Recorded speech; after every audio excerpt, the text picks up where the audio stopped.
महाराज जी आपके चरणों में कोटि कोटि प्रणाम।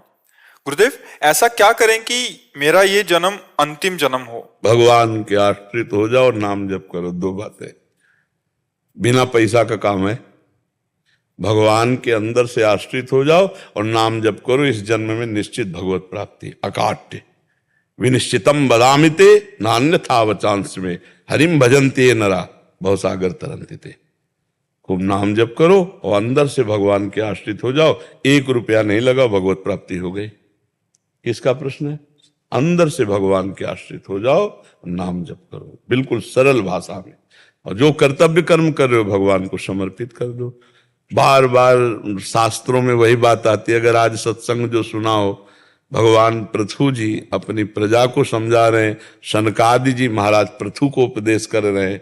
सर्वलोक महेश्वर भगवान श्री हरि का निरंतर भजन, किसी की निंदा ना करना, सहज में भगवत प्राप्ति हो जाएगी।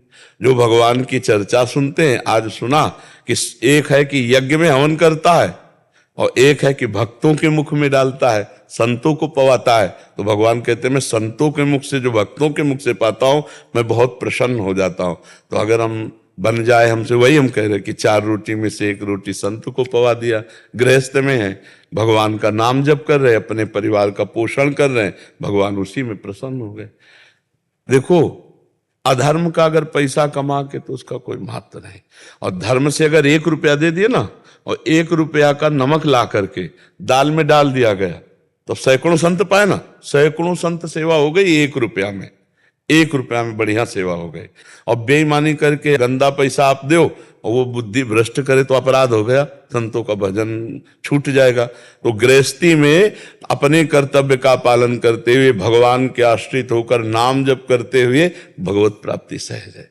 ये हम सब शास्त्रों की बात कह रहे हैं। भगवान की प्राप्ति के लिए इस जन्म में हमारा आखिरी जन्म हो, हर श्वास नाम जप करो और हृदय से भगवान के आश्रित हो जाओ, हो गया काम।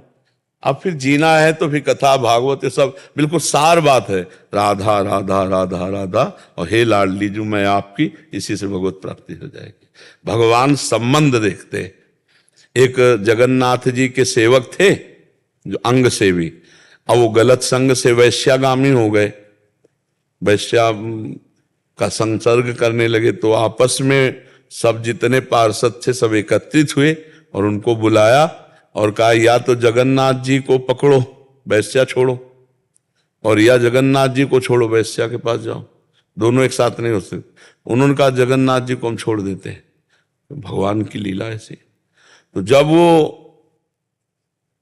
शरीर उनका पूरा हुआ, पूरे चरित्र के हम सारांश में होता है, तो जगन्नाथ जी ने अपने निजी पार्षद से कहा उनका अंतिम संस्कार ऐसे करो जैसे हमारे पार्षदों को होता है। तो उनका प्रभु तो वैश्या का संग करके आपको छोड़ दिया था। तो बोले थे उनका स्वभाव है, छोड़ सकते हैं, मेरा स्वभाव नहीं। मैंने एक बार जिसे स्वीकार कर लिया उसे छोड़ता नहीं। वो मेरा सेवक था, कहीं भी चला जाए उसका, ये भगवान का उसी स्वभाव से हम लोग कहते हैं कि भगवान का आश्रय ले लो और नाम जप करो, भगवान कल्याण कर देंगे। मन वचन कर्म से एक से भी भगवान से जुड़ जाए तो भगवान उसका कल्याण कर देते हैं। अजामिल ने अपने पुत्र के बहाने नारायण बुलाया तो भगवत प्राप्ति हो गई। हम जानबूझकर नारायण नारायण बुलाएंगे तो भगवत प्राप्ति नहीं हो जाएगी। राम राम हरि हरि हरि तो और सब मंगल होने लगता है। भगवान का नाम जप करने से सब मंगल, सब कुछ सहने की सामर्थ्य आ जाती है।